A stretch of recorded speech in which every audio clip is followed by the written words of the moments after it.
Salyan sakini hasarını mişar daşından değil butulkadan hördürür. İlk dəfə kənddə hasarın butulkadan hörülməsi sakinlərin böyük marağına səbəb olub. Hasarları butulkadan hördürən Qurban Əliyev Salyanın Şorsulu kəndində yaşayır. 62 yaşlı Qurban kişi Gəncə şəhərində olmasaydı, orada butulkadan tikilmiş evi görməsəydi, bəlkə də butulkadan hasar hörmək sevdasında da olmazdı. Gördü, bəyəndi və bu arzusunu reallaşdırdı. Gəncədə gördüm, həvəsləndim, gəldim başlarında. Ustamdakı cavan oğlandır, o da pulsuzasız işləyir, həm də xalaqlıdır.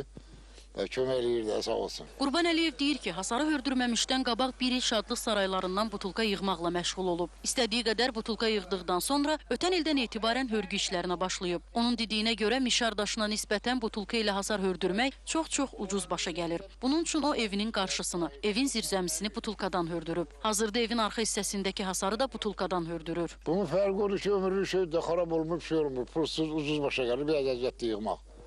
Problemi bir də yığmaqdır bunun. Qalan şey qorusu yoxdur. Kənddə ilk maraqlı iş olduğundan yaxınlıqda yaşayan qonşuları da Qurban dayıya kömək etməkdən zövq alırlar. Heç bir rayonda belə bir şey görməmişik. Yəni Salyan rayonu vəxşi heç yoxdur belə bir şey. Biz özümüz də buna kömək eləmişik fiziki cəhətdən.